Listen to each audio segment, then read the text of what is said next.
Muito bem, pessoal. Então, boa noite novamente a todas e a todos. Um prazer grande em ter vocês conosco. Esse evento, só para contextualizar com vocês, nós tínhamos na FEA, a professora Ana Cara deve se lembrar do professor, nosso saudoso professor, que tinha lá um encontro, uma História Empresarial Vivida. Lembra, Ana, desse colega que tinha esse programa lá? É o Kleber Aquino, né?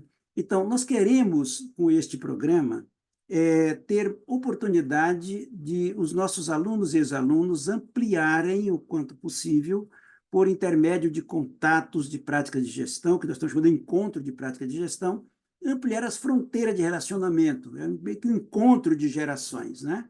Entre alunos, ex-alunos, e isso tudo é ganho que reflete contar experiências, contar vivências, que para evitar que aqueles que estão começando, aqueles que estão agora com o pé no estribo, quando possível, evitar errar o caminho das pedras. Esse é o propósito, e sempre procurando somar. Esse é o nosso propósito, somar para que traga alguma contribuição para os executivos, as executivas, as empresas e para a sociedade de maneira geral.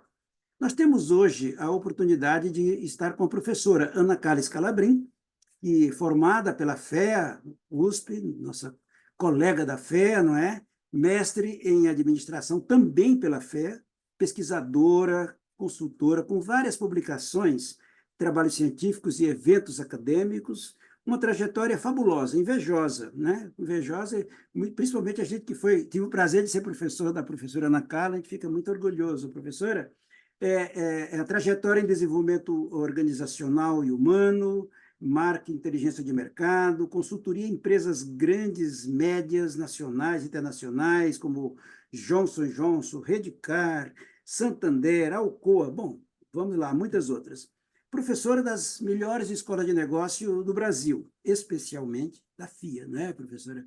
Isso é muito importante. E que hoje nos brinda aqui fazendo esse papel de conversar, bater um papo com o Klaus, sobre a importância de uma gestão humanizada. O Klaus, que tivemos o prazer também de tê-lo como aluno no MBA Gestão Empresarial, né? É engenheiro bem formado, né, pela Universidade Mackenzie, com MBA em Gestão Empresarial, especialização na Columbia University e no Illinois Institute of Technology em Chicago, né? Columbia em Nova York, né? Executivo de operações da Vedacity há vários tempos. Eu não vou dizer tanto tempo, viu, Klaus? Vou dizer que tem quantas décadas, porque senão vai denunciar a sua juventude acumulada, mas com mais de uma década, viu, na Vedacity, responsável pelas áreas de produção, manutenção, projetos industriais, qualidade, PCP, né? Saúde, segurança, meio ambiente, enfim, muitas outras atribuições, responsabilidades do Klaus, que nos brinda também hoje, ajudando aí, fazer esse contraponto com a professora Ana Carla, sobre a importância de uma gestão humanizada. Klaus, muito obrigado a você, muito obrigado, professora Ana Carla. Eu desejo a vocês sucesso, e sucesso principalmente para essa juventude que está aí também nos acompanhando, e que seja um momento que eles tenham essa percepção de que é um momento de somar um pouco também, a partir de nós, do Procede da FIA, para com a sociedade. Muito obrigado a todos que estão presentes, e obrigado a você, Ana e Klaus, e a palavra está com vocês. Maravilha. Obrigada, pessoal. Uma alegria enorme estar aqui com vocês. Alegria enorme compartilhar, Klaus, né, com você também esse bate-papo aqui. A ideia é a gente trocar um pouquinho do ponto de vista acadêmico, do ponto de vista teórico, quais são os modelos, por que a gente fala de gestão humanizada, e depois falar aí como é que isso está acontecendo na prática, nas empresas, nas organizações, trazer alguns exemplos, casos de sucesso, né? Eu vou compartilhar aqui um material com vocês. Me digam se vocês estão vendo. Sim? Professor. Tudo certo. Agora já em apresentação. Muito bem. Então, eu começo aqui falando do ponto de vista acadêmico e teórico, qual a importância de uma gestão humanizada, né? Então, a gente vai ter esse momento inicial, eu começo falando um pouquinho, Klaus conta para a gente, depois a gente troca, responde perguntas, dúvidas, comentários, enfim, desse momento de interação com todos. Para a gente trazer aqui uma grande ideia da nossa pauta, pessoal, queria passar a agenda com vocês. Então, a gente vai começar falando um pouquinho do contexto em que a gente vive e qual é a relação dele com a gestão humanizada, porque cada vez mais é importante a gente falar dessa gestão humanizada, né? Então, a gente traz esse contexto, a gente traz o conceito do que é uma gestão humanizada, quais os pilares de uma gestão humanizada, a gente fala dos modelos teóricos que sustentam a humanização da gestão, e daí a gente parte para a parte prática, realmente, de exemplos, casos de sucesso, enfim, para compartilhar um pouquinho do dia a dia do mercado. E aí, para a gente, então, começar com esse contexto, o que eu queria trazer? Eu imagino que vários de vocês, se não todos, conheçam esses acrônimos, né? Que a gente fala que a gente vivíamos até o início da pandemia num mundo que a gente chamava de um mundo VUCA, né? E da pandemia para cá, fomos migrando para um mundo BUNny. O que significam essas letrinhas, né?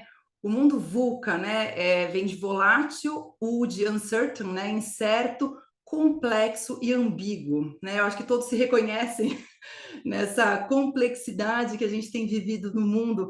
Mas da pandemia para cá, mais ou menos, a gente começou a falar que o mundo foi migrando de um VUCA para um BUNny.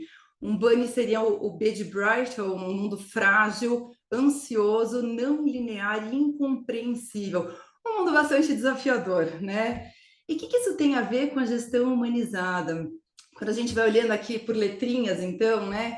Quando a gente pensa no mundo no V de volátil, a gente está falando que as relações são muito perenes, que não são perenes, né, são muito voláteis, que tem muita mudança, que é tudo muito rápido. Uma vez eu estava dando uma aula e uma aluna falou assim, sabe, professora, eu me sinto segurando na cauda de um cometa.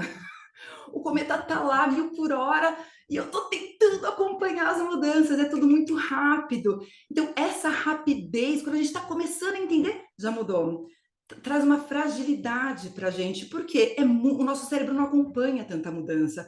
Estou começando a entender uma determinada tecnologia muda. Então, como é que a gente faz para lidar com essa fragilidade no nosso ambiente de trabalho, né?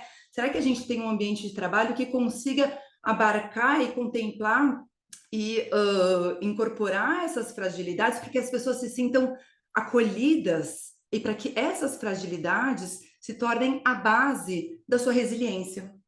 Cada vez mais a gente fala que a gente precisa de organizações resilientes, e na verdade a gente está falando o quê? Para que a gente tenha organizações resilientes, a gente precisa de pessoas que sejam resilientes também, né? Então a gente tem essa volatilidade conversando com essa fragilidade, e a gestão humanizada vem para proporcionar esses ambientes onde eu posso acolher essas fragilidades e que as pessoas podem se sentir compreendidas nesse meio termo para poder performar a partir dali. Quando a gente vai aqui para o segundo conjunto de letras, né, de muitas incertezas, dos uncertains, né, para as ansiedades, são muitas incertezas, é quase como se a única certeza que a gente tem é a não certeza, né, é a mudança. E toda hora sair da minha zona de conforto gera uma ansiedade. Eu estou começando a entender, e já mudou de novo, eu estou começando a entender isso psicologicamente me causa uma série de questões de como é que eu me organizo, será que eu ainda tenho valor nesse novo mundo e nesse novo espaço, né? E aí, como que a gente contempla a gestão humanizada? De novo, será que na gestão, quando eu falo de um ambiente de trabalho que consiga promover bem-estar dessas pessoas e saúde mental também nos seus trabalhos? Infelizmente, a gente tem uma sociedade, um mundo que vem adoecendo, não só as organizações, muito, quando a gente olha para estatísticas de burnout, de estresse, de síndrome de pânico, a gente tem uma complexidade muito grande. Então, de que forma que nós, organizações, podemos propiciar espaços para que as pessoas tenham possibilidade de se desenvolver mentalmente de forma saudável, né? Dada essa volatilidade, dadas essas incertezas. Então, esse é o nosso grande pano de fundo e a conversa aqui com a nossa gestão humanizada. Quando a gente vai aqui para as nossas terceiras letrinhas, né? A gente tem a complexidade, a gente não tem mais uma causa identificável de causa e efeito, né? É difícil, essa complexidade me leva justamente à não linearidade, né? Como é que eu consigo, então, olhar para um todo, para que eu consiga entender, ao contrário do Tempos Modernos, daquele filme clássico do Charlie Chaplin, que a gente tinha ele lá rodando nas engrenagens, né? E sendo um parafuso, sendo uma peça daquela grande engrenagem, como é que eu, como organização, propicio um ambiente que os meus colaboradores consigam ter uma visão holística, consigam ter uma visão do todo, para que se sintam pertencentes e também possam contribuir de uma forma ampliada, né? E aí a gente fala da humanização da gestão, como é que eu proporciono esse ambiente mais holístico para os meus colaboradores também. E aí, quando eu vou migrando aqui para o nosso último conjunto, né, dos acrônimos, da ambiguidade, do VUCA, né? Num mundo cada vez mais ambíguo, eu tenho muitas incertezas, eu tenho muitas zonas nebulosas, eu não tenho aqueles pilares de como era e sempre foi, né? Tudo muito rápido que se migra. Então, essa ambiguidade traz uma incompreensão para as pessoas. É difícil de entender, é difícil de acompanhar, são muitas coisas que eu não entendo. E, de novo, quando a gente vai para uma gestão humanizada, que espaços eu proporciono para que as pessoas possam ser genuínas nas suas dúvidas? Será que eu posso falar que eu não sei? Será que eu posso falar que aqui eu não tenho a resposta certa? Será que eu posso me sentir compreendido na minha humanidade? Então, como é que a gente vai lidando com todas essas questões desse mundo em transformação quando eu falo de uma gestão humanizada, né? Então, acho que é importante a gente sempre lembrar desse grande pano de fundo que a gente tem, dessas mudanças e como a gestão humanizada vem como uma resposta para ajudar a lidar com tudo isso, né? Então, mundo VUCA e mundo BANI aqui como um primeiro pano de fundo, né? Quando a gente olha para o nosso contexto, IA, inteligência artificial, tecnologias variadas, né? Quando a gente começa a entender uma de novo, já está mudando, que cada vez mais vão nos trazer aumento de produtividade, maior eficiência, vão contribuir, vão liberar o ser humano para as atividades que sejam realmente criativas. Trabalhos cada vez mais operacionais, que possam ser desenvolvidos com primor pelas máquinas, né, que possam nos ajudar nesse processo. Mas nós temos necessidades humanas básicas de conexão, de empatia, de compreensão, que não podem ser substituídas por máquinas. E aqui entra de novo a gestão humanizada como uma resposta eficaz para que essas necessidades básicas sejam atendidas, né, dentro do nosso ambiente de trabalho. Sem falar, né, que eu imagino que todos aqui, né, se não todos, a grande maioria já tenha ido para um chat GPT, seja para usar como suporte no trabalho, de forma recreativa em outros momentos. Quem não fez, parentes, recomendo, porque realmente é incrível. E a gente pergunta, chat GPT, me ajude a pensar numa pauta para um encontro de práticas de gestão empresarial que vamos falar sobre gestão humanizada. Prrrum. Ele me traz lá uma série de questões de resposta. Mas quem faz as boas perguntas para o chat GPT? A gente precisa dessas pessoas que vão olhar para fazer as boas perguntas, né? Então, a gente entra aqui de novo com a nossa humanização do ambiente de trabalho. Então, de novo, assim, um grande pilar desse nosso contexto de fundo que a gente tem. Gente, diversidade e inclusão num mundo que cada vez mais clama por espaços para que as pessoas sejam reconhecidas por quem elas são, para que elas possam expressar a potência de quem elas são, de forma genuína, sem máscaras, né? A gente falar de uma gestão humanizada, a gente está falando de uma gestão que reconhece naquele ser humano a sua individualidade, e não ele como um ser coletivo necessariamente, né? Então, eu proporciono esses ambientes que ele pode ser incluído no seu trabalho, enfim, de contribuir de forma mais plena com quem ele é, genuíno com seus valores, com a sua trajetória, enfim. Então, de novo, um grande pano de fundo que conversa aqui com a humanização da gestão, né? Dando seguimento, no mundo a gente vem tendo uma série de humanizações, né? A gente fala de educação humanizada, quando a gente fala que as escolas e as instituições têm que pensar além daquele desempenho acadêmico daqueles alunos. E a gente fala de medicina humanizada, quando a gente coloca o paciente no centro dos processos. A gente fala de partos humanizados, quando é a gestante que é a protagonista ali do nascimento dos seus filhos. A gente fala de humanização da experiência do cliente, onde a gente não quer, e eu infelizmente imagino que a grande maioria aqui já tenha tido alguma experiência, que teve algum problema com alguma empresa, com algum serviço, ficou desesperadamente tentando falar com um ser humano, que ligava, diz que 1, diz que 2, para vendas, diz que 3, e você diz que nunca chega no ser humano, ou existe um chatbot que te dá aquele padrão, menu, mas você demora meia hora para uma coisa que humanizando, eventualmente você demoraria muito menos. Então, é quase um paradoxo, porque quanto mais digitalização a gente tem, mais humanização a gente precisa também. E a gestão humanizada entra aqui nessa grande toada, né? Quando a gente fala de design centrado no usuário, a gente está falando de humanizar a experiência, de deixar a experiência mais amigável, mais fluida. Então, tem muitas demandas por humanização em campos diversos, né? E a gestão humanizada nas organizações entra aqui também, né, nessa conversa. E por fim, aqui fechando, né, esse nosso contexto maior, talento como diferencial nas nossas organizações, cada vez mais neste mundo complexo, com muitas tecnologias e mudanças. Quem é que me traz a luz, né? Quem é que me traz as boas perguntas? Quem é que me traz o olhar criativo e que conecta fatos diversos, com o apoio de todas as tecnologias, com o apoio de toda essa trajetória, né?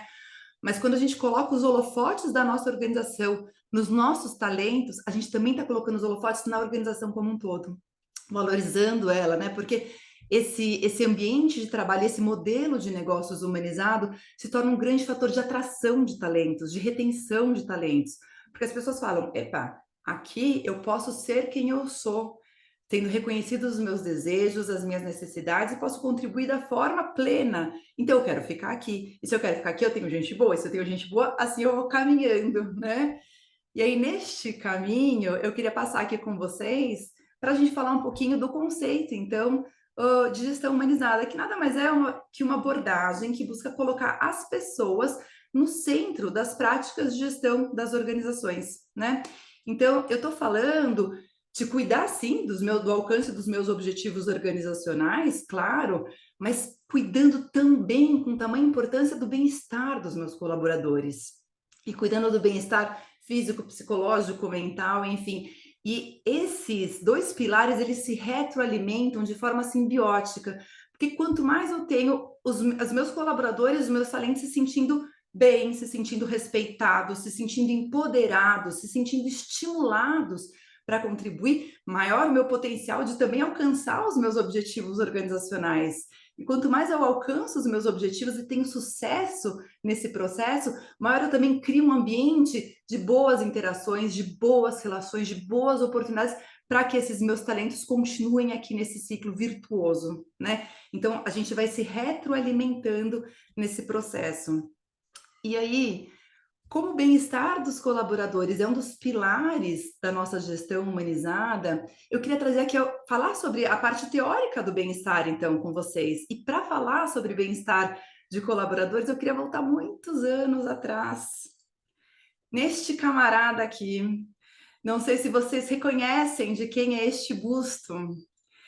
Esse busto, eu vou dar uma dica, ele foi encontrado em Atenas, na Grécia. Tadã! Este é o busto de Aristóteles, gente. 384 antes de Cristo, este camarada tinha uma grande questão de pesquisa. E a questão dele era a seguinte: o que leva as pessoas a fazerem o que elas fazem? Por que nós fazemos o que nós fazemos? E ele tinha um método de pesquisa que a gente hoje chama de indoxa, que ele ia fazendo perguntas para as pessoas, e a partir das respostas eles faziam novas perguntas. Então, ele virava, por exemplo, para o Antônio Carlos e falava assim: Antônio Carlos, por que você está aqui no nosso encontro de práticas de gestão empresarial hoje? Aí vamos supor que o Antônio Carlos falasse assim: ah, porque eu quero aprender. Aí ele voltava e falava assim: mas por que você quer aprender? E ele falava assim: não, porque eu quero aprender porque aí eu me sinto bem pelos meus conhecimentos. Mas por que você quer se sentir bem pelos seus conhecimentos? Então, ele ia emendando uma pergunta atrás da outra, buscando, será que existe algum motivo maior a qual todos os outros estão subordinados? Um objetivo máximo que a gente busque na nossa vida e na nossa existência? E ao longo da sua vida, ele descobriu que sim, que a busca, que nós fazemos o que fazemos porque nós buscamos eudaimonia. E o que é essa eudaimonia? Então, a eudaimonia, ela trabalha com as necessidades básicas humanas e a realização dessas necessidades básicas humanas conduz ao nosso crescimento e ao nosso bem-estar. A eudaimonia é muito traduzida, ela foi emprestada, né, do campo filosófico e trazida para o campo corporativo e organizacional, principalmente para o ambiente de trabalho, para falar de bem-estar a partir desses conceitos, né? Então, a gente fala que tem uma linha que trabalha com bem-estar psicológico das pessoas dentro das organizações, que vai lá atrás, muitos anos atrás, beber na fonte de Aristóteles e de Eudaimônia, para a partir daí, então, falar desse conceito de bem-estar psicológico, que, lembrando, é um dos nossos pilares de uma gestão humanizada. Por quê? Dentro de uma gestão humanizada, as pessoas, elas vão a ideia é que elas se sintam plenas, que elas se sintam bem, para que elas possam ser quem elas são, para que elas possam contribuir e assim produzir de uma forma mais rica também, enriquecedora, ganha-ganha para todos, né? Então, quando a gente olha aqui para essas teorias de bem-estar psicológico, e a gente vai então entrar um pouquinho nessas teorias de bem-estar psicológico a partir desse conceito de eudaimônia aqui do Aristóteles, o que a gente vê? Por exemplo, a gente tem 6 grandes dimensões que a gente chama, né, de bem-estar psicológico, cuja realização nos conduz ao nosso bem-estar, né? Quando a gente olha aqui a primeira dimensão de bem-estar psicológico, a gente está falando de objetivos de vida. O quanto cada pessoa tem consciência dos seus objetivos, do seu propósito, do significado que a vida tem para ela, o quanto ela tem intencionalidade nas suas ações e tem um direcionamento no que ela faz que a leve para esses objetivos, né? Então, quanto maior a pessoa se apropria e tem clareza desse seu objetivo e desse direcionamento que ela quer dar na sua vida, maior a sua percepção de bem-estar psicológico, né?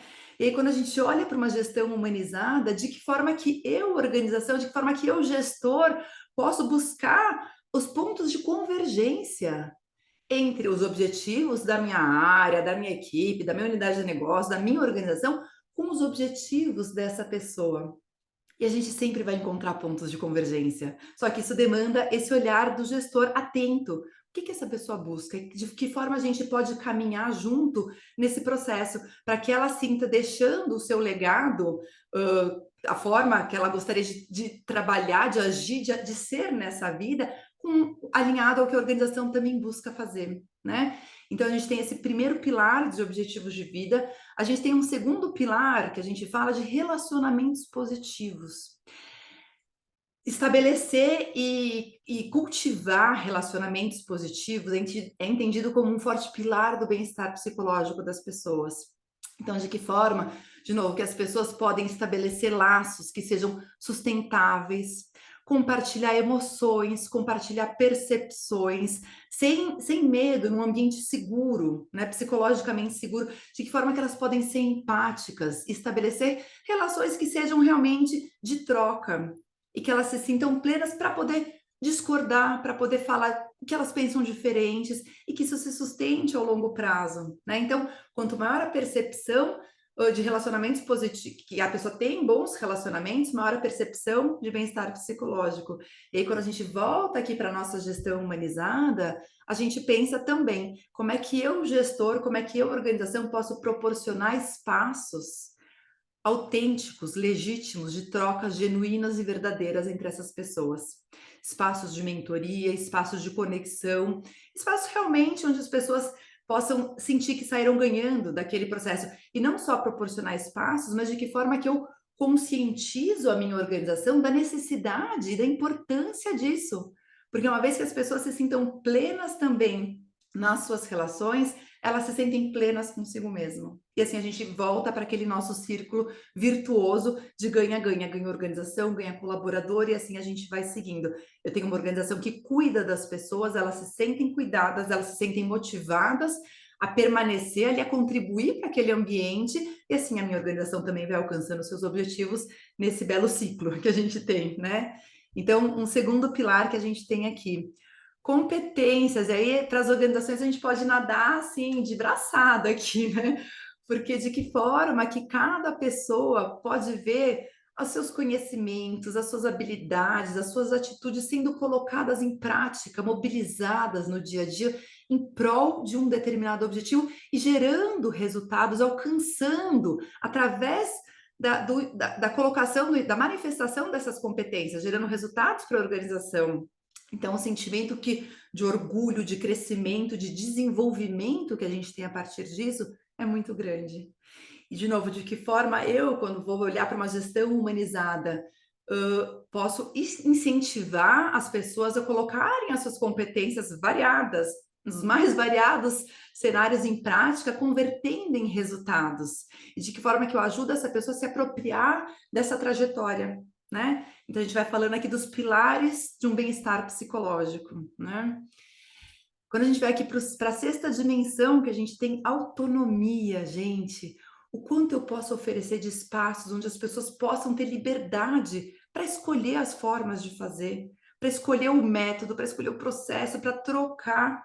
E a autonomia, ela fala não só em relação a essas escolhas dos caminhos possíveis, mas também as escolhas, será que eu posso pensar de uma forma diferente dos demais? Será que eu posso pensar e agir de uma forma diferente? Eu tenho autonomia, liberdade de pensamento? E aí, quando a gente volta, né, para ambientes que estimulam ideias diferentes de forma respeitosa, de forma construtiva, o que eu posso aprender com essa outra pessoa que pensa o oposto de mim?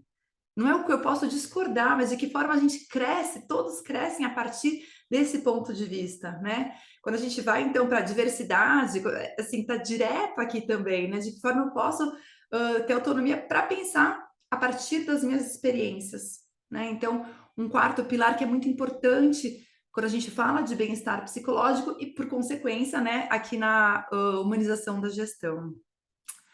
Autoaceitação, pessoal. E aí, de novo, a gente cai aqui não só na questão da diversidade, mas cada um. Será que eu realmente eu me sinto aceito no meu ambiente de trabalho? Por quem eu sou, pelas minhas características de trabalho, pela minha trajetória profissional, pelas minhas características, pelas minhas preferências de trabalho, pelas minhas competências. Então, quanto mais a gente promova um ambiente de autoaceitação, maior a percepção, tende a ser maior a percepção de bem-estar psicológico das pessoas, né? E a gente vai humanizando esse ambiente de trabalho, porque cada um pode ser do jeitinho que é, e vai ser aceito, e vai encontrar espaço para que possa florescer ali, né? Nas suas potencialidades. E por fim, pessoal, a gente tem aqui crescimento pessoal, e quando a gente fala em crescimento pessoal por essa ótica da eudaimonia, a gente está falando muito em olhar para a nossa trajetória, para os nossos erros e acertos, para as pisadas de bola e para o que a gente se orgulha de contar, e a gente aprender com isso e crescer a partir dessas oportunidades e se desenvolver e estar aberto ao novo, ao diferente, e aí, parênteses, nesse mundo cheio de novos e diferentes, a gente poder estar aberto a ele é muito produtivo e eficaz, né? Então, de novo, como eu, organização, olhando sobre a ótica de gestão humanizada, consigo ajudar os meus colaboradores a ver os pontos de crescimento das suas trajetórias aqui com a gente, ao longo desses 2, 3, 4 anos, enfim, do tempo que esse colaborador está aqui comigo, e vou buscando oportunidades para que ele possa se experimentar nesse processo. Então, essas são as grandes dimensões que a gente fala de bem-estar psicológico, e o que é importante, cada uma dessas dimensões vai variar de pessoa para pessoa. De repente, para a Zarinha, competências e autoaceitação e crescimento vão ser muito importantes, e talvez os outros estejam num segundo plano. De repente, a gente vai ali para o Fausto e para o Adriano, são outras as questões que são relevantes. Então, quando eu falo em humanizar minha gestão, quem é esse meu grupo que está aqui comigo de colaboradores? O que é relevante para eles? Porque a partir dessa relevância para eles, individual, né, que eu vou humanizar esse meu processo de gestão para que faça sentido de forma pessoal para cada um. E aí, pessoal, só um último slide para fechar essa parte antes da gente entrar aqui, que o Klaus tem coisas magníficas para contar para a gente também. Quando a gente fala de humanização de gestão, a gente está falando de trabalhar com o conceito de sucesso subjetivo. E esse sucesso, de novo, o que é sucesso para mim é para mim, né? Que é diferente do que é para o Martinho, que é diferente do que é para o Rubens, que é diferente do que é para o Lorival, porque cada um tem o seu sucesso. Por muito tempo, a gente trabalhou dentro de um modelo de carreira tradicional com o que a gente chamava de algemas de ouro, né? Então, a gente falava que, olha, as pessoas todas no mundo inteiro querem status, responsabilidade e remuneração. Pode ser também, mas será que é só isso? E cada vez mais, quando a gente olha aqui para os estudos dentro da área de carreiras e de gestão, pensando nessa humanização de todos os processos, inclusive da gestão, a gente fala das carreiras contemporâneas que incluem outros elementos também, né? Quando a gente olha aqui para as carreiras caleidoscópicas, por exemplo, e aí breve parênteses, porque esse nome, né? O nome de carreiras caleidoscópicas vem como se fosse a partir de um caleidoscópio, eu roubei esse dos meus filhos, que tem vários elementos, então é como se na nossa trajetória profissional a gente cuidasse de uma série de elementos. Em cada momento, algum desses elementos vão estar demandando a nossa atenção. Seriam esses vários formatos que a gente tem aqui, que se formam, esses vários desenhos, né? Conforme eu vou girando, o passar da vida é como um girar de um caleidoscópio. Então, em alguns momentos, eu vou ter essa busca por autenticidade. Será que eu estou sendo genuíno com quem eu sou? Será que eu me vejo? Será que eu vejo os meus valores refletidos no que eu faço? Será que eu estou deixando um legado que eu gostaria de deixar para o mundo? Será que eu sou autêntico nas minhas buscas e no que eu estou fazendo? Então, às vezes, são essas as questões que me movem profissionalmente. E quando eu penso numa humanização de gestão, quais são as buscas desta pessoa e como que a gente pode atrelar as nossas buscas organizacionais às buscas dessa pessoa individualmente, né? Então, em alguns momentos vão ser a autenticidade, os elementos, em outros momentos vai ser uma busca de balanço, a nossa eterna busca por equilíbrio de vida, né? Eu, Ana, adoro dar aulas, gosto de ser professora, mas eu também gosto de ser mãe, eu também gosto de jogar bola, eu também gosto de tocar violão, eu também sou filha, eu também sou... Será que eu consigo dedicar tempo e energia para que eu atenda essas várias demandas de forma tranquila e, de novo, mentalmente saudável? Quando a gente vai, tanto muitas vezes as questões de burnout estão muito ligadas a essa questão desse equilíbrio, né? Como é que eu me divido entre as várias funções e atribuições que eu amo todas, mas como é que é uma Ana só, então como é que eu me divido, né? Então, em alguns momentos podem ser questões de autenticidade, podem ser balanço, podem ser questões de desafio. Será que eu acabei de me formar, acabei de fazer um curso, acabei de fazer o MBA aqui da FIA, eu quero fazer acontecer, eu quero criar. Será que eu estou sendo desafiado? Será que eu estou vendo converter? Será que eu estou crescendo? Então, todas essas questões se mesclam também com as questões genuínas e legítimas de busca de status, de busca de responsabilidades por dar conta, de maior remuneração. Então, como é que eu, numa humanização de gestão, volto e entendo o que é sucesso para cada uma dessas pessoas e para os meus talentos?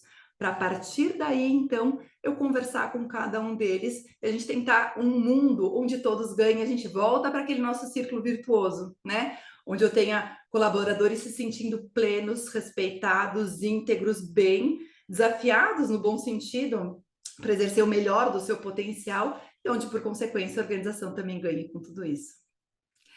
Pessoal, o que eu queria passar aqui da parte mais conceitual e teórica era isso. Agora deixo a palavra aqui com o Klaus, para ele contar exemplos, casos de sucesso e todas as questões incríveis que a gente tem na prática acontecendo sobre humanização da gestão.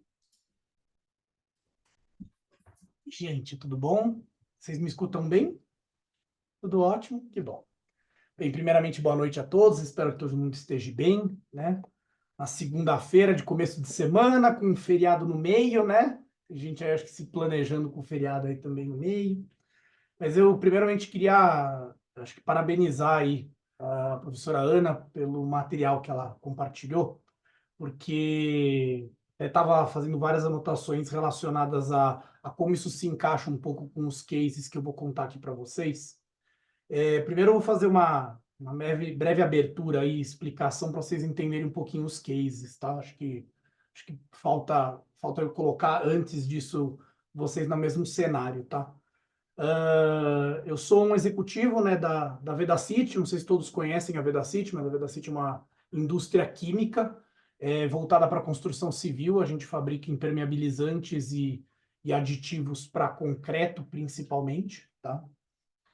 É uma empresa que eu já trabalho lá, o professor Almir não falou no detalhe quanto tempo eu estou lá, mas eu entrei em 2008 na empresa, então aí já vão fazer 16 anos aí que eu tô trabalhando na Vedacity. Eu comecei eu comecei dentro do programa de estágio e trainee, para vocês terem uma noção, e fui crescendo aí na empresa, e hoje cuido de operações. E durante esses 16 anos eu passei por algumas fases importantes que eles são o preâmbulo aí para a gente falar dos 3 casos que eu queria comentar com vocês. Eu passei por uma fase da empresa de crescimento muito rápido. Acho que alguns de vocês já devem ter passado por uma empresa que cresce muito rápido. Quando eu falo muito rápido, para vocês terem uma noção, em 4 anos de empresa, a gente dobrou o tamanho dela. Então, o que ela levou de 1936 até 2008, 2007, nos próximos 4 anos, a gente fez esse mesmo volume dobrado, tá?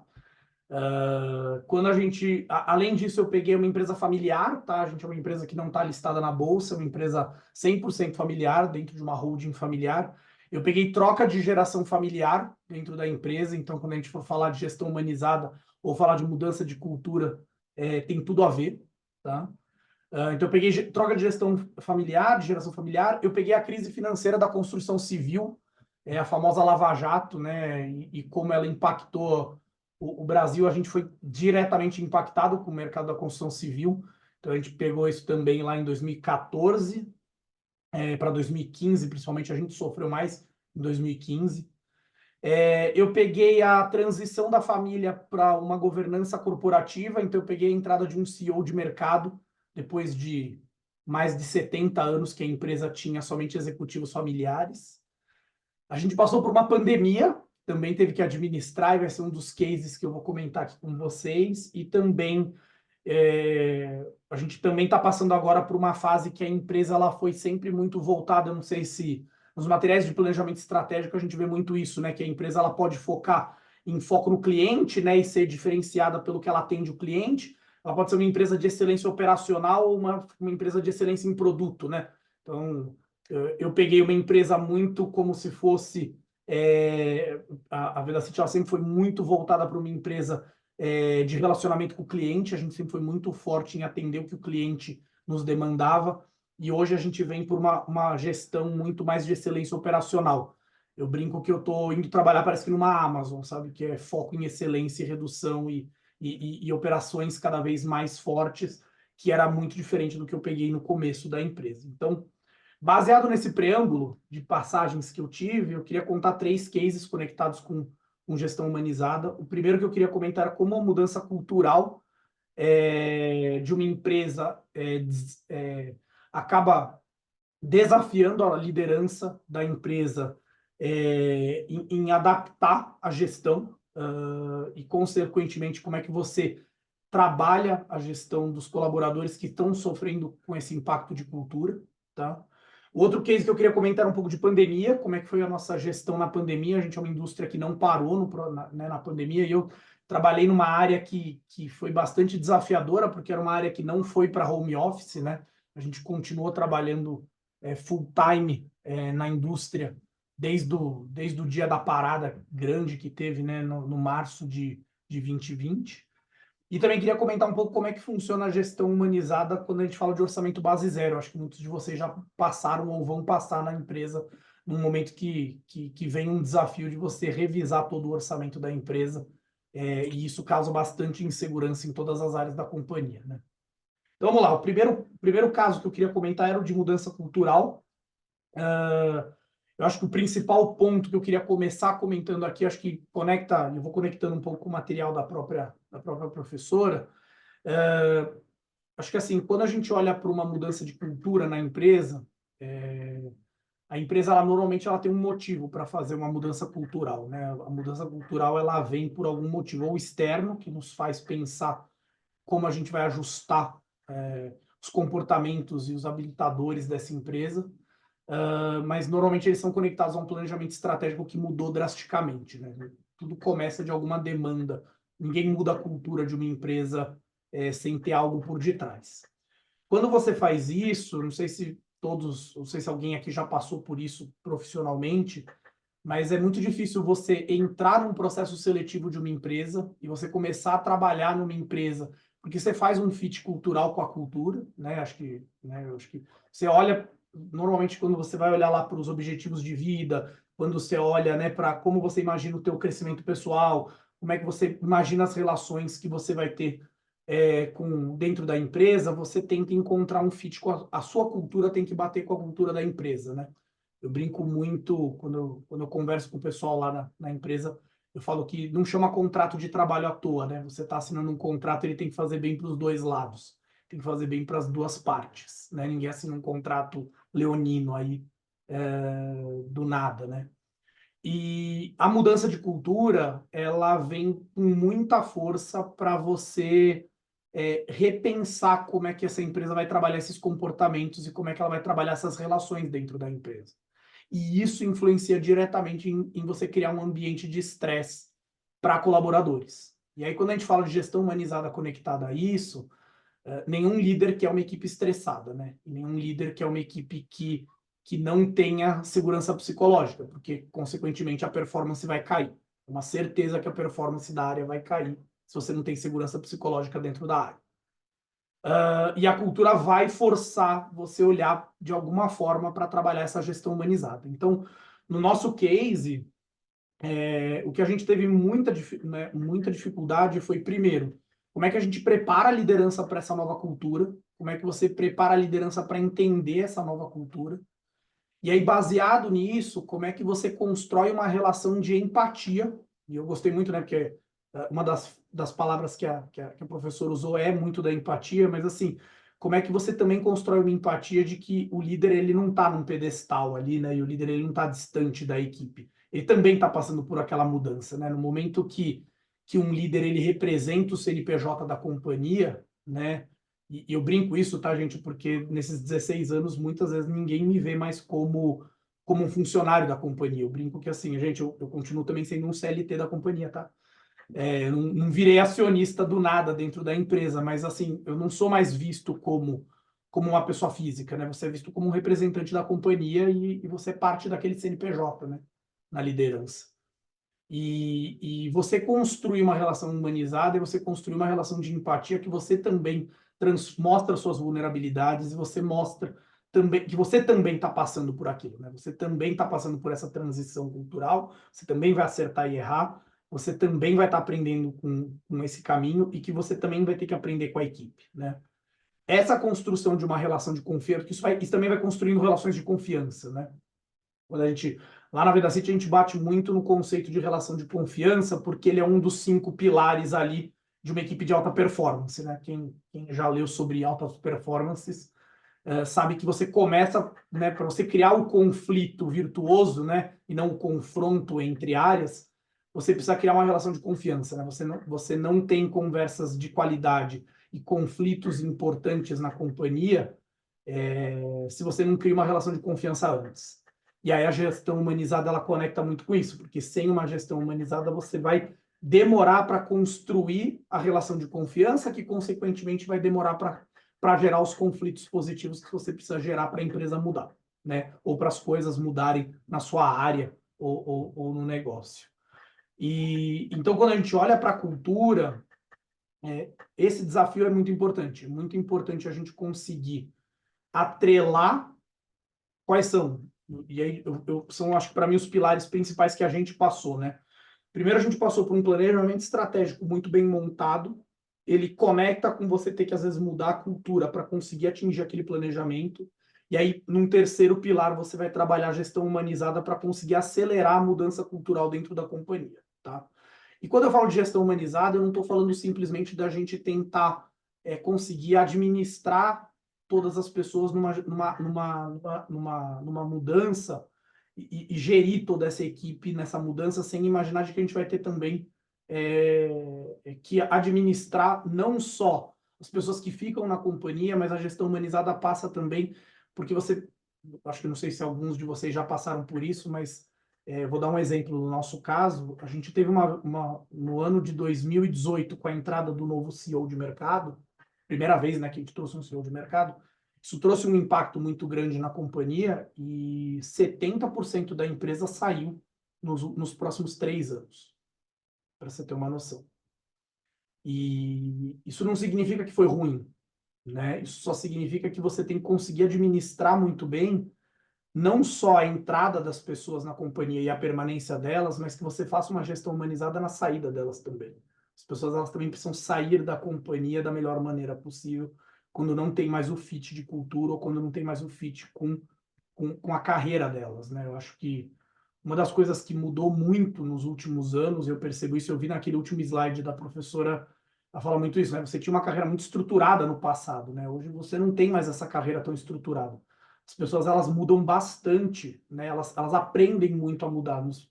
de 5 em 5 anos, de 6 em 6 anos, tem gente que muda completamente a sua carreira, muda um caminho muito diferente. E isso, acho que a gente aprendeu com o tempo lá na empresa a entender que está tudo bem isso acontecer e que você tem que conseguir fazer uma boa transição de qualquer maneira, né?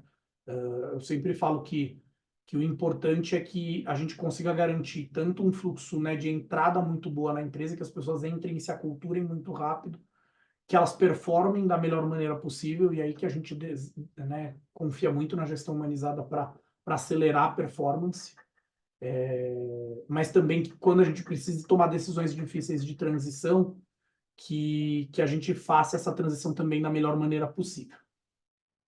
Somado a isso, eu queria contar um pouquinho de pandemia. Acho que pandemia para a gente foi um case bastante complexo.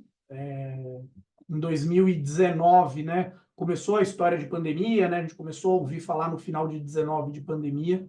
Em 2020, eu lembro que acho que foi 17 de março, acho que, né, acho que a gente aprende que datas traumáticas a gente não esquece, né, tem um negócio desse, né, tem datas muito importantes, tanto para o bem como para o mal, que você não esquece, né.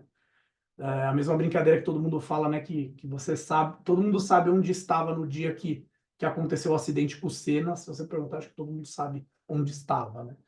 O 17 de março para a gente foi muito marcante, porque a gente teve a pandemia, a gente teve que tomar uma decisão muito rápida de quem a gente migraria para home office. Eu estava, na época, cuidando de operações, eu estava cuidando muito mais de indústria do que logística na época, e para a gente foi muito difícil esse case, porque a gente teve, eu tenho dois pilares que eu queria comentar. Acho que o primeiro pilar, eu como gestor da área industrial, foi muito difícil administrar a ansiedade da indústria, tá? Acho que a primeira coisa que aconteceu é que muita gente tinha medo de pegar o Covid. Nos primeiros um mês, eu acho que foi um medo muito grande. Tinha muito colaborador nosso que tinha uma preocupação de falar assim, gente, eu tenho que voltar para casa e eu tenho dentro da minha casa uma pessoa que é do grupo de risco. Como é que eu faço para vir trabalhar e voltar para casa e minha mãe está lá, né, meu pai está lá, né, eu tenho minha irmã, alguma coisa assim, uma filha no grupo de risco. E isso foi muito difícil de gerir. Tinha um outro ponto de que era muito difícil para a gente gerir o pessoal da indústria que se sentia muito exposto versus quem a gente colocou em home office. Então, eles se sentiam injustiçados no começo, né? Eles falavam assim, gente, eu estou vindo aqui me expor, pego o transporte público para chegar para trabalhar e tem uma parcela da administração que está em home office, sabe? Era muito difícil administrar e era difícil explicar, né, que a sua tarefa não consegue ser feita em home office. Eu sempre brincava, né? Eu acho que a gente não tem uma máquina aqui na tua casa para você conseguir produzir em home office, mas a gente tem que conseguir construir o ambiente mais seguro possível. E foi ali que a gente começou a evoluir muito rápido em como é que a gente conseguia construir um ambiente seguro, né? Da melhor maneira possível. Então a gente chegou a fazer carona solidária. A gente falava, se você tem receio de ir no transporte público, vamos tentar dividir pessoas que moram perto uma da outra, fazer uma carona solidária. A gente acabou dando muito benefício de combustível para as pessoas não pegarem transporte público. Dentro das plantas, a gente bloqueou terceiros, o pessoal tinha muito receio de receber. Eles falavam assim, a gente colocou um monte de regra aqui de segurança, mas quem me garante que se vier um prestador de serviço, ele também passou por essas regras? A gente começou a bloquear muito a vinda de terceiros dentro da planta. Isso também foi um desafio, né? Porque muitas vezes você precisa do terceiro para resolver algumas coisas.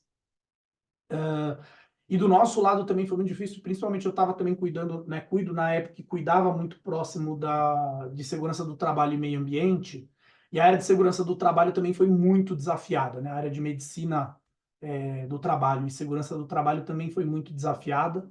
No começo a gente sofria muito para conseguir garantir os protocolos de segurança e garantir um ambiente seguro e que as pessoas conseguissem trabalhar e performar dentro desse ambiente.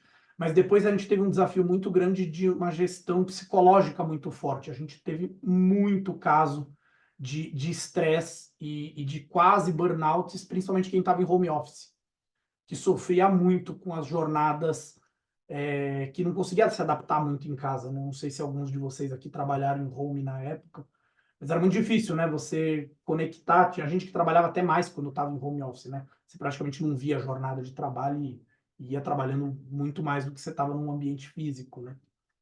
E a gente tratar isso também foi muito difícil, porque a gente teve que fazer um trabalho muito forte com a medicina do trabalho e principalmente com o plano de saúde para começar a monitorar esses casos dentro do nosso pacote de segurança do trabalho, né? O risco de segurança do trabalho aumentou demais na saúde psicológica na pandemia. E aí a gente criou um comitê, né, para o Covid, tinha um comitê médico junto com a área de operações para a gente ir administrando, mas também foi muito difícil no nosso caso, depois, administrar, né, fazer uma gestão depois do medo do emprego, né? Acho que depois que passou o medo do Covid, depois a gente começou a ter muito receio do colaborador de perder o emprego de alguma maneira na pandemia, né?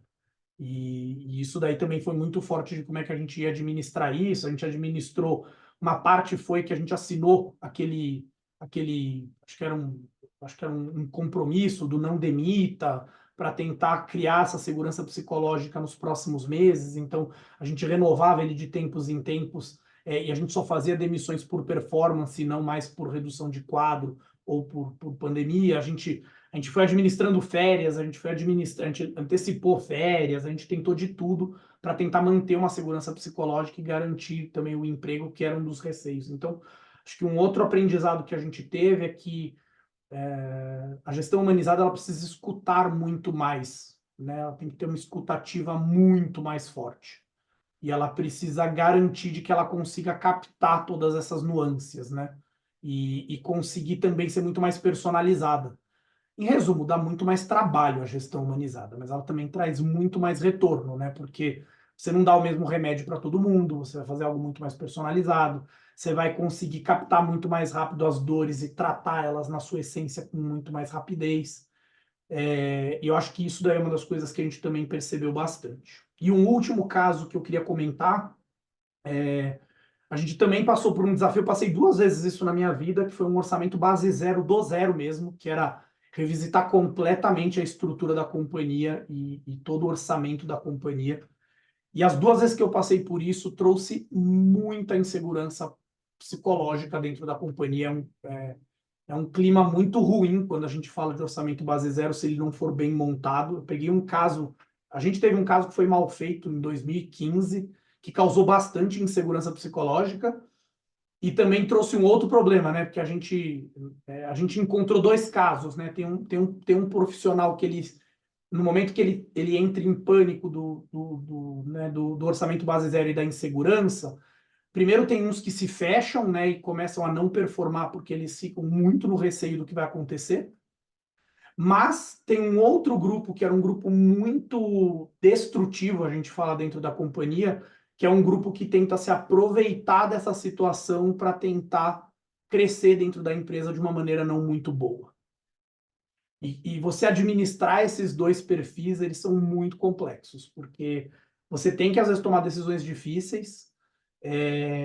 Essas decisões difíceis, elas vão impactar muita coisa. Vou dar um exemplo do meu orçamento base zero. Numa das decisões nossas, a gente ia encerrar uma das verticalizações que a gente tinha de processo produtivo. A gente ia terceirizar um pacote de produção que a gente tinha.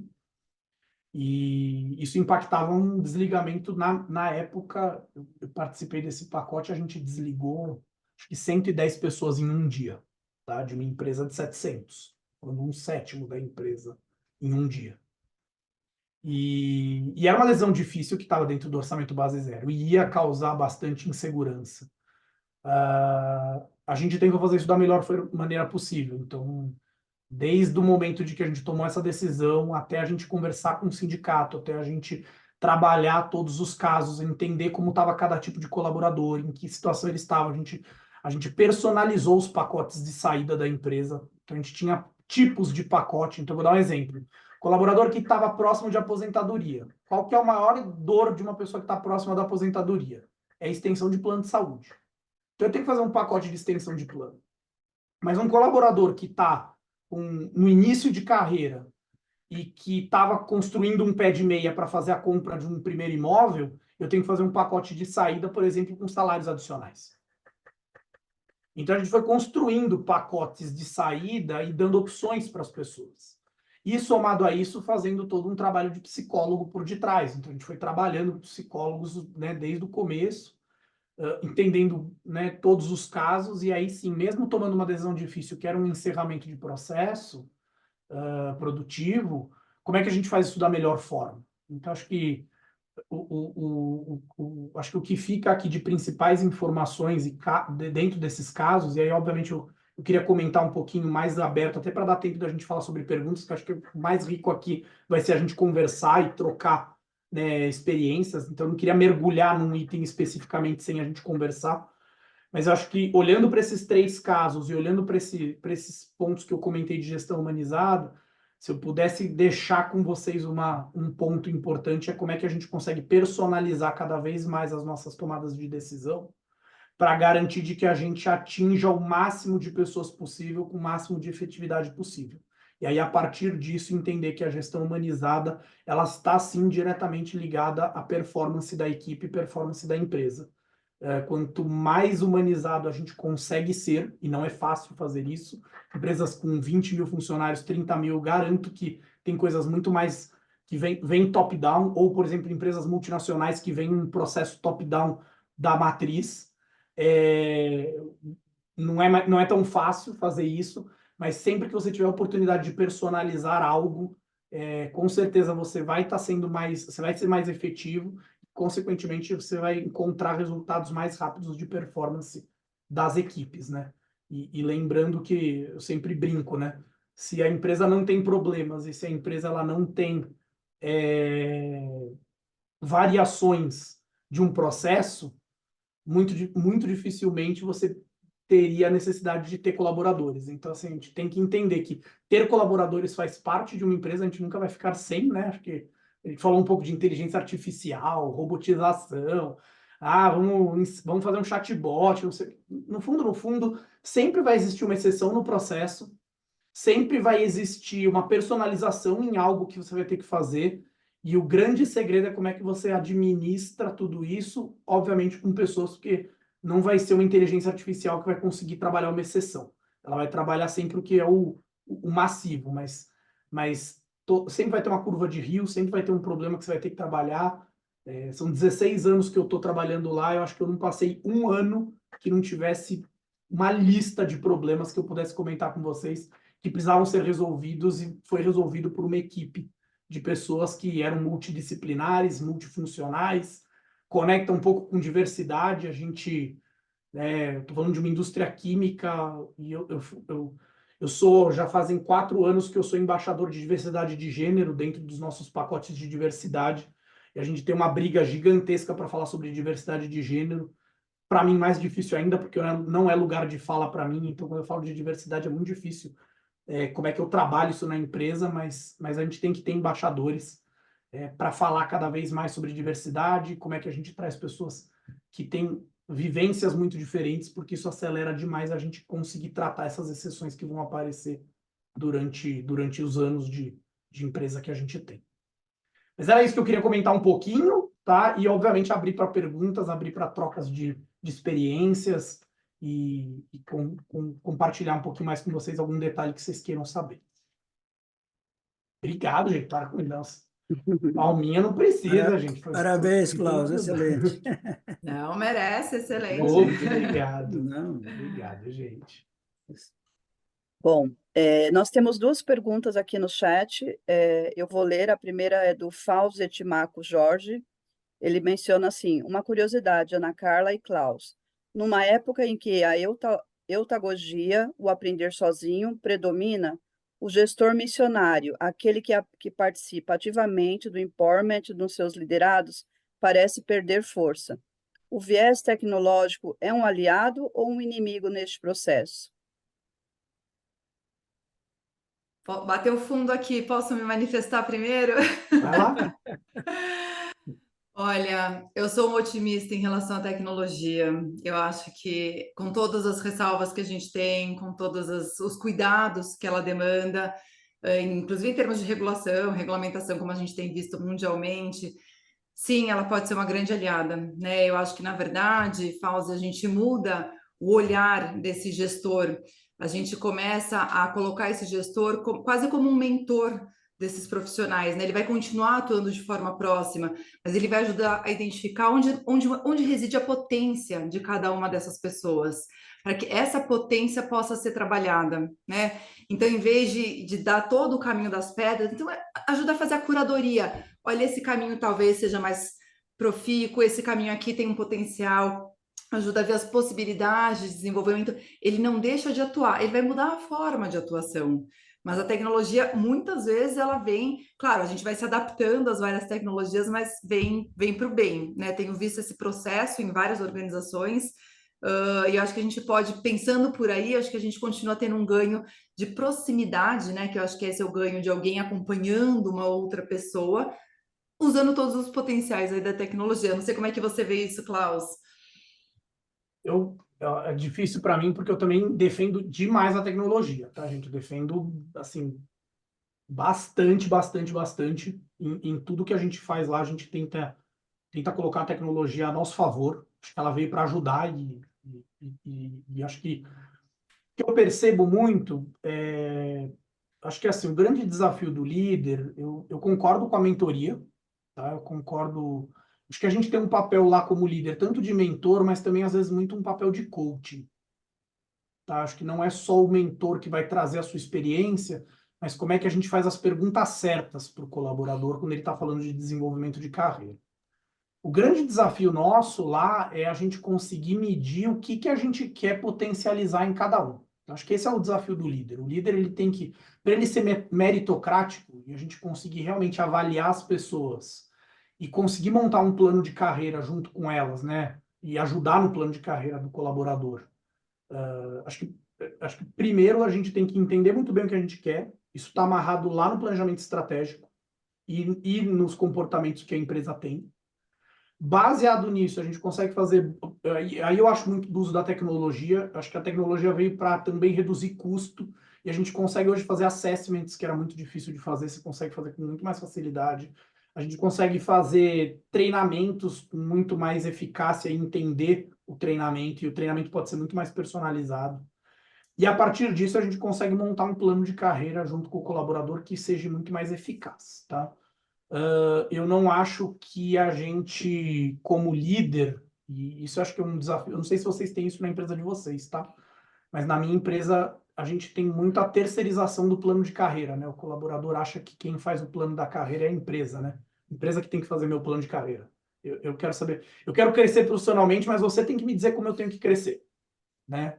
E o grande desafio é você primeiro empoderar a pessoa de que ela tem que cuidar da sua própria carreira, e aí sim ela pode se desenvolver sozinha, e a gente incentiva que ela se desenvolva sozinha no que ela quiser se desenvolver.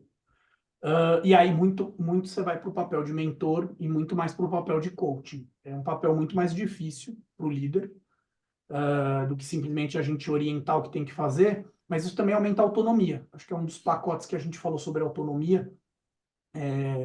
Você deixar a pessoa gerir a carreira dela e ela se desenvolver cada vez mais sozinha, aumenta a autonomia, que aumenta um dos itens que a gente fala de necessidade básica do colaborador também. Obrigada, professora e Klaus. Mais uma pergunta aqui do Cristiano Duba. Como uma abordagem de gestão humanizada pode impactar a motivação e a produtividade dos colaboradores em uma organização?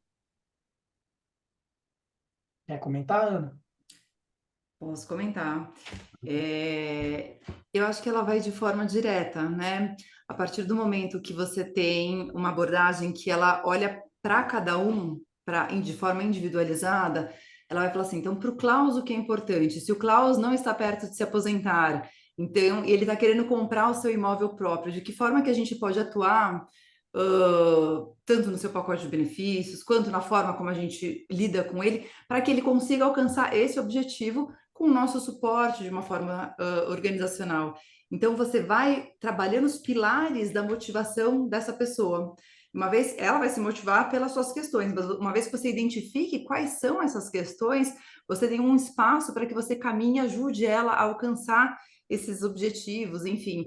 E uma vez que essa pessoa esteja feliz naquele ambiente de trabalho, se sentindo acolhida, se sentindo reconhecida, se sentindo contemplada nas suas necessidades, também aumenta a possibilidade, muito, de que ela fala assim, bom, deixa eu dar a minha contraparte para essa organização, eu também vou ter uma maior produtividade, eu também vou ter uma maior dedicação para esse ambiente de trabalho, de novo naquele ciclo meio virtuoso que a gente comentava quando a gente falou do conceito de gestão humanizada.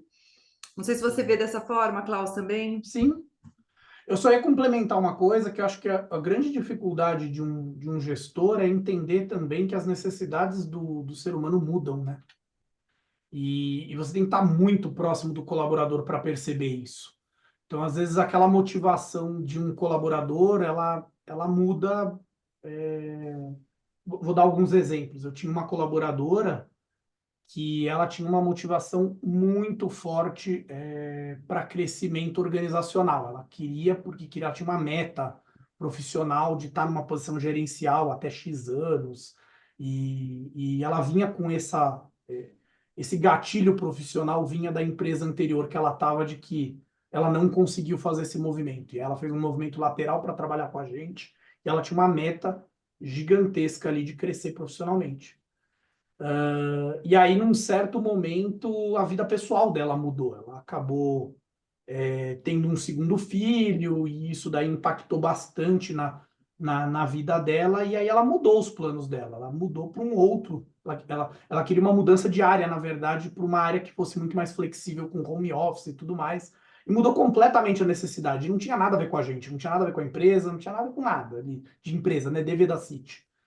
E com isso a gente teve que adaptar completamente, né? Porque os motivadores anteriores não eram os mesmos. Se você tem uma gestão humanizada, você consegue captar isso e você consegue trabalhar a carreira e consegue não perder performance e não simplesmente depois achar que aquela pessoa que tinha esse perfil agora não tem mais, então ela já não serve. Eu acho que tem que tomar muito esse cuidado de você pragmatizar certas coisas, e acho que eu falo muito de pré-conceito, no conceito da palavra, né? Você criar um conceito muito rápido sobre alguém, aquilo lá mudar e você ficar batendo numa tecla que não funciona mais. Eu acho que esse é meu ponto aí de gestão humanizada, que claramente conecta com o que a Ana comentou. Bom, eu vou relacionar só mais duas perguntas aqui, né, até em virtude do tempo. É a pergunta da Tatiana Kamimura. Como estabelecer uma gestão humanizada com uma liderança que é extremamente resistente à mudança? Klaus, isso é ou foi uma realidade? Para você, Isso Klaus. sempre vai ser uma realidade, gente. Qualquer gestão de mudança, você vai ter sempre o que a gente chama de early adopter, aquele que compra a mudança logo de cara. Sinceramente, você não passa de 10 a 15%, sendo bem sincero. Se alguma empresa falar que foi mais do que isso, com certeza pegou muita gente que não era early adopter e colocou no pacote, tá? Mas não vai passar muito disso. E você tem sempre de 10 a 15% de pessoas que são diretamente contra a mudança, tá? O grande segredo é você não deixar os 15% que são totalmente contra a mudança pegarem quem está no meio desse bolo esperando a tomada de decisão e puxar para o lado deles, né? Acho que esse é o grande desafio da gestão da mudança. O early adopter tem que ganhar, ele tem que cativar antes quem está no meio, que está na dúvida se tem que mudar a gestão ou não, tá? Outra coisa que ajuda muito é que isso tem que vir de cima para baixo, né? Então, quando a gente usa ao nosso favor um planejamento estratégico, quando o CEO da companhia compra isso, tem gente que coloca isso até em remuneração variável. Eu tive anos que a gente colocou isso no variável do executivo, né? Como é que você vai trabalhar práticas de gestão? Você tem que achar artifícios técnicos que você incentive isso num ambiente que você pode encontrar gente que não compra isso, né? Que não compra a ideia da gestão humanizada. E, sinceramente, se isso der certo e você conseguir construir uma cultura, a cultura vai expurgar depois quem não quer fazer gestão humanizada. Isso é um fato. A cultura vai expurgar. É só você esperar. Então, o grande segredo é você colocar um incentivo muito grande, deixar o early adopter trazer a grande massa junto com eles, incentivar esse early adopter, e aí depois deixar a cultura fazer o trabalho de filtragem de quem realmente não vai ir por esse caminho. Mas leva um tempinho, tá? Qualquer mudança aí de cultura vai aí facilmente, para começar a sentir alguma coisa com força. Todo mundo vai ouvir, né? Acho que é 2, 3 anos no mínimo para você sentir alguma coisa efetiva. Você vai ouvir isso para tudo, gente. Se vocês forem num curso de Lean Manufacturing, eles vão falar: a mudança de cultura Lean leva de 2 a 3 anos. Aí você for, gestão humanizada, 2 a 3 anos. Você vai ouvir em tudo que é lugar. Porque é o tempo que demora para aquele novo conceito enraizar dentro da cultura da companhia. Posso só aqui fazer um adendo, Lu, antes de trazer a outra? Concordo completamente com o que o Klaus falou. Eu queria lembrar também que quando a gente está falando de mudança, a gente está falando de sair da zona de conforto, né? E é o que uma hora o Klaus comentou assim: a gente tem que lembrar que a liderança também está saindo da sua zona de conforto, né? Não são só as equipes, não é só a base da minha organização, então todos. E neste mundo, aí a gente volta para aquele contexto onde tudo já muda loucamente, rapidamente. Assim, pô, peraí, deixa eu só ficar mais um pouquinho aqui, né? Então, assim, a gente tem ali que trabalhar e acho que lembrar que a gente tem em vários níveis essa resistência à mudança. Porque toda vez, na verdade, que a gente está falando de mudança, todo reinício é o fim de uma fase, né? Ninguém gosta de terminar. Por mais que a gente saiba, vai ser melhor, mas eu estou terminando aquele jeito que eu já estava acostumado, que eu já sabia, minimamente eu já tinha identificado quais eram as encrencas, né?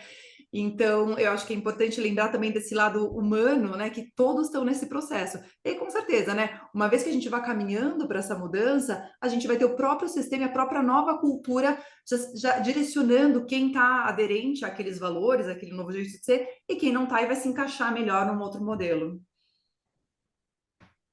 Obrigada. Aqui a pergunta: o choque da cultura organizacional que foi mencionado vindo do externo para o ambiente interno, você acha que nos dias atuais precisamos adotar essa prática para que haja uma inovação ou crescimento da empresa?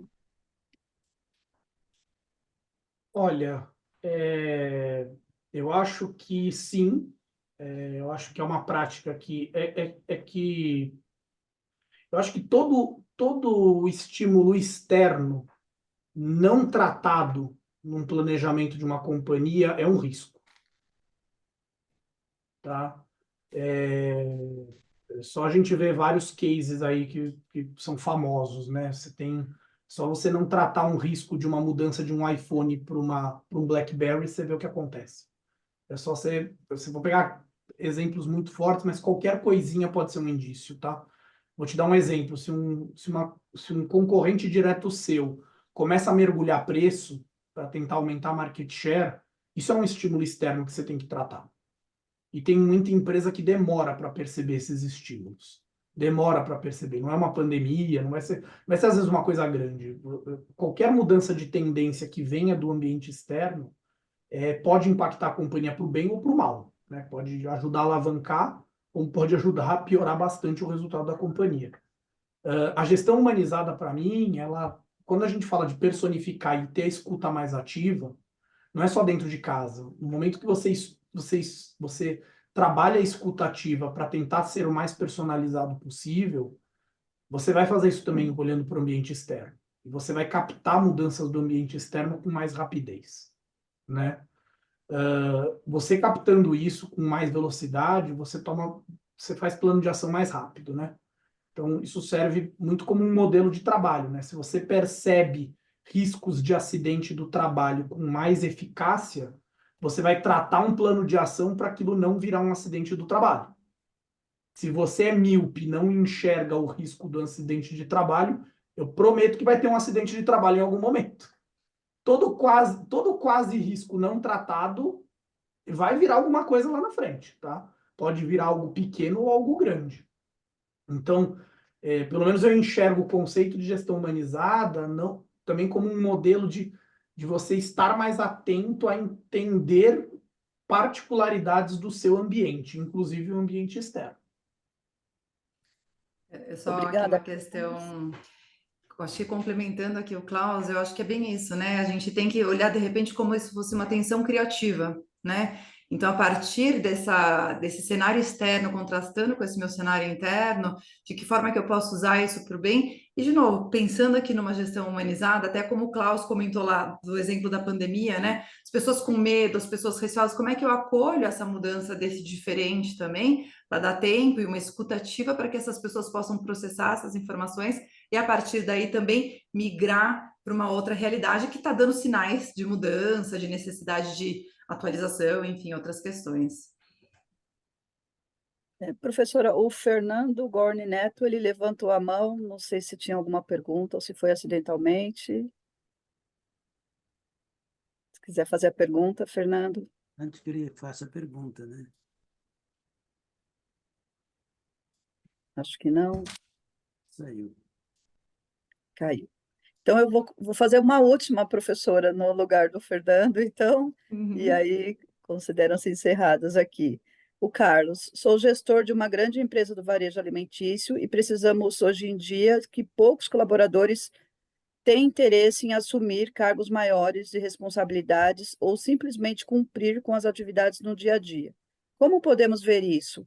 É um futuro próximo, Ana? Essa é uma excelente questão, Carlos. A gente tem notado, principalmente quando a gente fala de geração Z, tem estudos e mais estudos, discussões e mais discussões.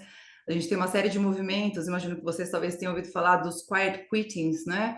Pessoas que falam, olha, eu tô bem, não é que eu não quero ir mais, mas com o que eu já estou fazendo, de novo, a gente voltando para aquele modelo, quando a gente falava da carreira caleidoscópica, que eu tenho eventualmente o meu parâmetro ali de balanço, pedindo para eu dar atenção a várias esferas da minha vida. Então, assim, olha, eu gosto do que eu faço bem, eu sei que eu posso fazer mais, mas se eu fizer mais, eu não vou conseguir atender a outras esferas que são igualmente importantes para minha realização pessoal. E a gente volta para aquelas 6 dimensões do bem-estar psicológico, né? São muitas questões para que eu me sinta, para que cada um se sinta pleno, né? Então, é um desafio, e aí eu acho que quando a gente volta para o ponto de vista da humanização da gestão, é entender por que esse colaborador está declinando desse convite, quais são os seus motivadores, porque a partir desses motivadores, eventualmente, será que a gente pode fazer aqui algum bem bolado, algum combinado, alguma questão que talvez não seja exatamente o que eu queria, nem exatamente o que ele propunha, mas que atenda, de certa forma, pelo menos que parcialmente ambos, né? Então, são questões que têm desafiado, acho que tem muitas, principalmente as novas gerações olham para quem já está aqui em posições de liderança, posições de diretoria, muitas vezes olham e falam, eu não gostaria de estar com essa vida, muitas vezes medicalizado, muitas vezes com questões variadas, como a gente falava de saúde mental, de ansiedade, ainda precisando de atenção. Então, como é que nós podemos repensar a forma como nós estruturamos o trabalho, para que ele seja feito de forma que seja saudável, que a gente consiga manter os nossos talentos, né? Porque lembrando que quem é talento vai escolher onde quer trabalhar. A gente tem uma mudança de relações de poder, né? Quem sabe que é bom, sabe que é bom, escolhe onde quer trabalhar e no ritmo, muitas vezes, que gostaria de trabalhar cada vez mais. Então, como é que a gente pode tentar adaptar o que é necessário ser feito para que a gente consiga ter essas pessoas com a gente também? Obrigada, professora. Agora, só lembrando que colocamos no chat um link para aqueles que querem receber o certificado de participação. Então, peço a gentileza de preencher o link e passo para o professor Almir para considerações e encerramento. Muito obrigado, Luciane, muito obrigado. Excelentes considerações da professora Ana Carla, do professor do Klaus. Maravilhoso, realmente. Esse é o nosso propósito. Eu queria só fazer uma consideração bem rápida antes de pedir a palavra final de ambos. Eu estava ouvindo a professora e depois também o Klaus mencionando sobre o otimismo com relação à tecnologia. Estive fazendo uma avaliação esses dias e lembrando que o celular, eu não sei se vocês, acredito que todos devem lembrar, o celular nós tivemos 16 anos para que o celular ganhasse domínio universal, o aparelho celular, né? Isso significa dizer que aqueles que estavam tecnologicamente mais atrasados continuaram na rabeira até tomar conhecimento desse assunto. A internet demorou apenas 7 anos para ganhar o domínio universal. Significa dizer também que ainda aqueles mais atrasadinhos tecnologicamente falando ainda continuaram um pouco na rabeira. O Facebook ficou 4 anos e meio, né, para ganhar domínio universal. O ChatGPT demoramos 2 meses para ganhar domínio universal. Isso significa uma coisa importante que vem ao encontro do otimismo do Klaus, do otimismo da Ana Carla, que é o seguinte: significa que o mundo inteiro está praticamente na mesma página. Existe uma oportunidade para todos, tá certo? Dificuldades à parte, problemas à parte, a tecnologia que chegou agora está à disposição de todo mundo no mundo todo. Então, isso significa ir atrás. O pessoal da Microsoft fez um levantamento recentemente, tive uma conversa com eles na semana passada, eles falaram que algo que se identificou já até aqui, que sabe, a Microsoft acabou adquirindo 49% da AI, que era a dona do ChatGPT, né? Eles falaram que até aqui tem percebido uma dominância maior na melhora da experiência da empresa com o cliente, é um dos primeiros pilares de preocupação de uso da tecnologia até aqui, reduzir custos e desenvolver novos negócios. Tem sido esses três pilares até aqui, assim, notavelmente destacados, né? Quer dizer, então, isso vem ao encontro do otimismo que o Klaus e a Ana levantaram, e eu me associo a esse mesmo otimismo. E antes ainda de dar-lhes a palavra, eu quero dizer a vocês uma coisa. No dia 11 de maio, eu acabei de receber aqui uma autorização do diretor de educação da FIA. No dia 11 de maio, nós vamos ter, no período da manhã, às 10h30 da manhã, vamos receber o autor que vocês devem, a maioria, eu vou tentar descompartilhar a parte, tirar o fundo de tela para poder mostrar para vocês, porque o plano de fundo acaba complicando um pouco. Não deu, não conseguiu. Espera só um segundo mais. Não, em vez de desfocou o plano. Muito bem. Então, esse livro, ele foi escrito, ele não é um livro, digamos, desatualizado. Ele está um livro atualizadíssimo. No final de 2023, ele foi colocado no ar, e o Jay Barney, ele estará aqui no Brasil, e ele com mais o Carlos Júlio, que é um colega nosso, professor da FIA, eles vão receber as pessoas e vão fazer uma palestra sobre o segredo da mudança na cultura organizacional, tá certo? E ele diz como construir histórias autênticas de transformação e transformar a sua organização. Como construir histórias autênticas de mudança na cultura organizacional e transformar a sua organização. Bom, aqueles que tiverem interesse de ir nesta palestra, pode centralizar na Luciane de Oliveira. Luciane, coloca seu contato aí, por favor. Tá certo? Se tiver interesse de ir, não é gratuita, vai ter uma taxazinha pequena, que é uma contribuição para comprar o livro, que vai ser dado no dia, e ainda e o brunch, e mais. Nada disso está contado, a FIA está pagando tudo isso. O que vai receber mesmo é uma contribuição para o projeto social que nós temos, chamado CAP Executivo. R$ 80 que cada um puder contribuir, vai contribuir para isto. Mas o livro será dado e o brunch vai ser a partir das 10h30 da manhã, lá na FIA. A Luciane pode passar o endereço também para os que estiverem em São Paulo. Tem aqui alguém em Belo Horizonte e tal. Se estiver em São Paulo, também convidado também para estar conosco. Mais um minuto, já estamos passando do horário. Eu queria pedir para a Monique fazer o sorteio de um livro, que é justamente do que nós estamos discutindo, esse livro, Desafios da Gestão.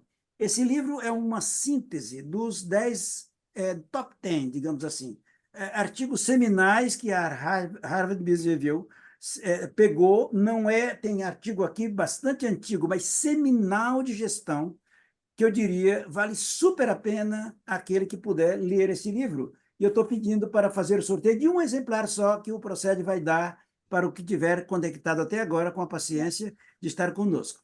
Tá bem? Faça, por favor, Monique, rapidamente o sorteio, e aí nós avançaremos já para terminar o nosso encontro. Consegue, Monique? Olha que Ele maravilha. está compartilhando já. Sim, professor. Desafio Vamos da lá, gestão. então. Muito bem. Temos 58 pessoas aqui que preencheram o link no Preencheram chat. Nós vamos fazer o sorteio por meio das pessoas que preencheram o Tem duas link. pré-condições: ter preenchido e estar presente, né? Isso. Se estiver presente, ele não ganhou. Vamos lá, sortear um número entre 58 participantes. Ótimo. Número 36. 36, quem é 36? Carlos Henrique Ferreira dos Santos, é isso? Não. Eliana. Eliana Silveira. Eliana Silveira, Eliana Silveira. Está presente, Eliana Silveira? Estou Eliana. sim. Estou. Eliana. Cadê a Eliana? Eliana Silveira. Tá na Depois tela. Luciane, por favor, contata depois a Eliana e para poder fazer chegar às mãos dela o exemplar deste livro, não é? Que é o Desafio da Gestão. Professora, com meus agradecimentos e Klaus também, eu queria pedir a gentileza de suas considerações finais, professora Ana, e depois, na sequência, o Klaus. Obrigada, professora Almir, obrigada, Klaus, obrigada a todos aqui pela rica troca, pelas perguntas, pela oportunidade de compartilhar um tema que me acompanha desde a graduação ainda, pelo qual sou apaixonada e acredito muito, né? E queria trazer aqui como um comentário do Klaus, como uma parte aqui da minha fala final, que o Klaus falou, dá mais trabalho e mais retorno, né? Eu queria trazer que gestão humanizada não é um luxo, gente. Gestão humanizada é um investimento necessário para que cada vez mais a gente tenha sustentabilidade dos nossos negócios e consiga alcançar cada vez mais os nossos resultados, né? Então, invistam nisso. Que bom se a gente tiver em cada uma das organizações onde vocês estão uma liderança que também esteja alinhada com esse modelo, mas mesmo que isso não aconteça, cada um pode humanizar a sua equipe, o seu processo de gestão, cada um pode ter uma escuta ativa, cada um pode ter um interesse genuíno no outro para promover os pilares de bem-estar dessa pessoa, promovendo aí todo aquele ciclo virtuoso que a gente falava. Então, obrigada, sigam por esse caminho, fico à disposição de todos. Maravilha. Bom, bem, gente, obrigado aí Klaus, com a por palavra, Klaus. esse... Opa, obrigado, viu, gente, por esse tempo que a gente teve aqui, acho que de muita qualidade. Acho que também ótimas perguntas. Agradeço demais a FIA, tá, pela oportunidade aqui de contar um pouquinho da minha experiência aí de trabalho. E se eu pudesse deixar, acho que uma mensagem para vocês, eu acho que quanto mais a gente tiver uma escuta ativa e quanto mais a gente personalizar as nossas tomadas de ação, mais eficaz a gente vai ser nos resultados que a gente tem que obter. E quanto mais a gente conectar a cultura da empresa com a estratégia do que a gente quer chegar e com o ambiente de trabalho propício para isso, e aí o ambiente vem muito de uma gestão próxima, também a gente vai acelerar os nossos resultados. E brincando um pouco antes de vocês entrarem, eu estava comentando com o professor Almir, eu trabalhei muitos anos diretamente com o acionista, né? E o acionista, ele é um investidor que precisa muito de retorno. E quando a gente fala aqui, não sei se vocês repararam, mas tudo que eu comentei até agora aqui conecta diretamente também com uma das visões que a gente tem que ter, que é a empresa cada vez mais trazer resultado, tanto para o negócio, para o acionista, mas também para o entorno, né, para todos os stakeholders envolvidos. Então, se puder deixar essa mensagem para vocês, invistam nisso, que eu garanto que o retorno vai vir com muito mais velocidade. Maravilha, excelente, Klaus, excelente, professora Ana. Muito obrigado a vocês, obrigado e parabéns à equipe também, Luciane, Monique, Carol, toda a equipe que nos deu essa grande mão. Aliás, vocês é que tocam batente aí. Professor Adelino, que está conectado também, grande abraço. E obrigado a todos vocês, fabulosos, e aguardem, porque a Luciane disse já que tem mais um encontro de prática de gestão programado. Eu não sei qual é a data. Você quer dizer, Luciane, quando é? Sim, nós temos a programação para o dia 15 de maio, e o tema, deixa eu pegar aqui o tema, Nova Economia e Empreendedorismo Inovador. Esta moça, 15. ela fez um trabalho de investigação a partir do MBA que ela fez e acabou empreendendo, e tem uma experiência nesse segmento que ela tem algo a contar fabuloso. Muito obrigado a todos vocês, um forte abraço, bom descanso.